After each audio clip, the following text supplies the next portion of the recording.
Smartphone kamu lagi bermasalah, terus budget di dompet juga ngepas cuma 3 jutaan. Sini, merapat. Karena nih dia mau ngasih rekomendasi HP terbaru untuk akhir tahun yang range harganya 3 jutaan aja. Semua produk masih fresh, bahkan ada beberapa smartphone yang udah turun harga loh, meskipun baru rilis tahun ini. Penasaran ada apa aja? Mending langsung masuk ke scene berikut. Yang pertama dari ini dia, yaitu Samsung Galaxy M33 5G. Dengan smartphone ini kita bisa dapat chipset gahar, kamera mumpuni, baterai super awet, serta tampilan layar yang bisa diandalin kalau lagi gaming. Chipset gahar yang dibawa Galaxy M33 5G ini juga mampu menghasilkan skor Antutu benchmark mencapai 409.251 poin loh. Buat kalian yang hobi main Apex Legends, nih dia jamin bakal suka sama smartphone ini karena sudah bisa dimainkan di settingan grafis Ultra HD High dengan frame rate rata di kisaran 35-40 fps. Lalu untuk game sekelas Genshin Impact, Samsung Galaxy M33 5G jika dimainkan dengan settingan grafis tertinggi ternyata masih belum mampu karena rataan fps yang didapatkan cuma ada di bawah 10 fps nih. Kelihatan ya patah-patah banget, jadi ini dia nyaranin untuk main di settingan default aja. Urusan kamera nggak usah khawatir karena Samsung Galaxy M33 5G udah punya konfigurasi quad kamera yang bisa diandelin banget buat menuhin kebutuhan sosmed kamu. Pada saat awal perilisannya nih, Samsung Galaxy M33 5G dengan varian 6/128GB dibanderol 3,7 jutaan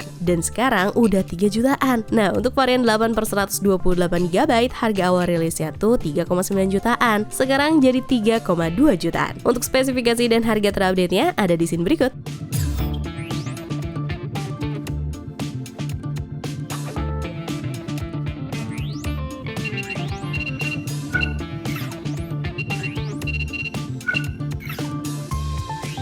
Kalau tadi seri M dirasa kurang cocok karena gaming banget, kali ini ada Samsung Galaxy A33 5G yang mungkin lebih oke buat kamu. Smartphone yang rilis pada Maret 2022 silam hadir dengan beberapa spesifikasi yang mumpuni dan yang pasti udah di-upgrade dari seri sebelumnya dong. Keunggulan pertama yang bisa ditunjukin dari Samsung Galaxy A33 5G adalah hadirnya IP67 yang membuatnya tahan dari terpaan debu dan cipratan air. Dengan adanya fitur ini juga, kamu nggak usah takut kehujanan terus harus ngelindungin HP-nya juga. Untuk urusan fotografi, hasilnya juga 11:12 ya dengan Samsung Galaxy M33 5G karena resolusi kameranya juga beda sedikit. Kemampuan perekaman videonya juga masih jernih ya guys, apalagi kalau kita lihat dengan resolusi 4K gini dibandingin dengan Galaxy A53 dan Galaxy A73. Justru warna hijau di Galaxy A33 5G jauh lebih vibrant loh. Tapi sayang banget kekurangan dari smartphone ini yang cukup penting menurut Nidia, yaitu nggak adanya jack audio 3,5 mili guys. Solusinya kau bisa pakai converter yang nyediain jack audio tersebut. Buat kamu yang mau ngetakis produk ini, nggak usah takut kalau harganya masih mahal di angka 4 jutaan. Karena per bulan November tahun 2022 ini untuk varian 6/128GB-nya udah ada di kelas 3 jutaan aja. Untuk spesifikasi dan harga terupdate dari Samsung Galaxy A33 5G ada di scene berikut.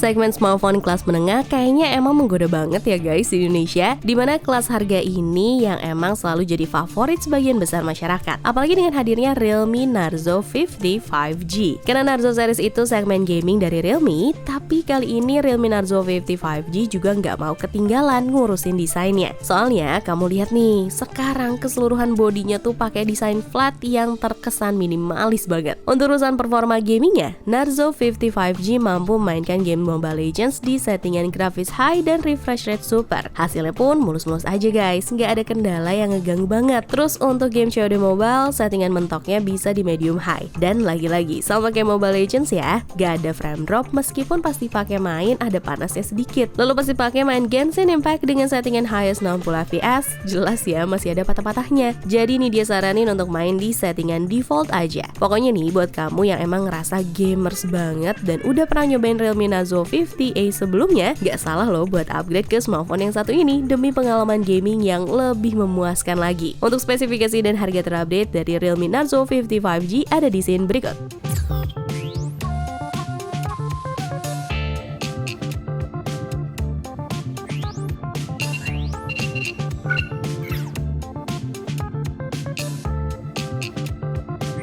Untuk di urutan yang selanjutnya bakalan diisi oleh Infinix Zero 20. Kalau nih dia lihat dari keseluruhan body, smartphone di kelas 3 jutaan ternyata bisa juga loh pakai bahan metal. Eits, tapi cuma di bagian framenya aja ya. Karena untuk back covernya sendiri masih pakai bahan polikarbonat dengan finishing matte. Ngomongin kameranya, gak usah diraguin lagi karena Infinix Zero 20 untuk kamera selfie udah pakai resolusi 60 megapiksel yang mampu merekam dengan fitur OIS yang stabil. Kamu gak usah takut, hasil videonya jadi geradakan deh, dijamin pasti mulus. Urusan performanya, Infinix Zero 20 ditenagai juga dengan mesin terbaru buatan MediaTek yang diklaim baterainya mampu bertahan hingga seharian penuh. Apalagi fitur fast chargingnya yang udah support 45 watt, ngecas 100% kurang lebih cuma sejam. Jadi nggak bakalan ganggu aktivitas kamu yang serba satset deh. Tapi sayang banget nih, dia harus balik lagi ke bahasan kamera. Soalnya smartphone yang satu ini belum support perekaman video 4K guys. Udah gitu pemindai sidik jarinya juga belum on screen. Jadi untuk kelas 3 jutaan ini sedikit kemunduran yang agak penting sih. Untuk spesifikasi dan harga terupdate dari Infinix Zero 20 ada di sini berikut.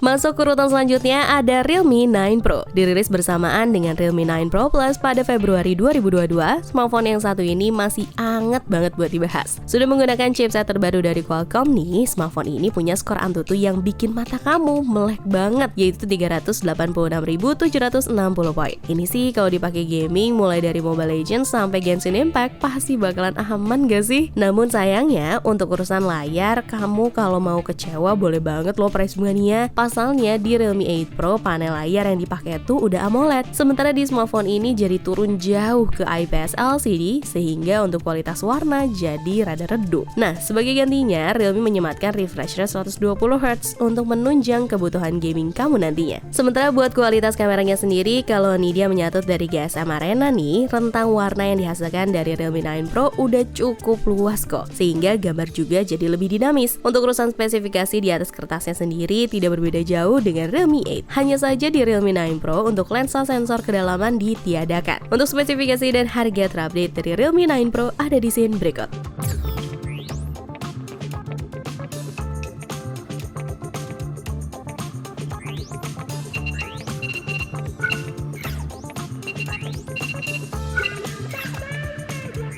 Sebelum masuk ke produk terakhir, kali ini nih dia mau bahas dulu satu smartphone dari brand yang terkenal dengan kualitas kameranya, yaitu Oppo A77s. Untuk versi regulernya udah keluar di bulan Juni 2022 lalu guys. Nah, karena ada upgrade sedikit dari A77s, kira-kira dari sisi mana aja sih yang patut diperhatiin? Yang jelas dari sertifikasi IP-nya sih menurut Nvidia. Karena kalau di Oppo A77, doi cuma dilindungi dengan IPX4 yang mampu menahan cipratan air secara normal. Namun kalau di Oppo A77s sudah disertifikasi IP54 yang mampu menahan masuknya debu dan semprotan air dari segala arah. Udah gitu kameranya jelas beda banget ya price bungannya. Soalnya kalau di Oppo A77 masih menggunakan sensor kamera utama 48 megapiksel. Sementara di Oppo A77s udah 50 megapiksel. Secara kualitas, Nvidia yakin sih yang A77s satu ini pasti lebih unggul. Kalau kebutuhan kalian buat gaming, Nvidia akan menyarankan untuk ngambil yang versi regulernya aja, alias Oppo A77 karena doi pakai chipset gaming Snapdragon 680. Sementara untuk Oppo A77s pakai MediaTek Dimensity 810 yang katanya sih mampu mengubah jaringan ke 4G LTE dalam waktu kurang lebih 13 milidetik kalau ketahuan jaringan WiFi kita lemot. Meskipun keduanya menggunakan chipset yang bedanya cukup signifikan, tapi nggak usah khawatir ya guys, karena kedua smartphone ini juga sudah dilengkapi dengan proses fabrikasi 6 nanometer yang ngejamin bakal bikin baterai smartphone jadi lebih awet. Untuk spesifikasi dan harga terupdate dari Oppo A77s ada di sini berikut.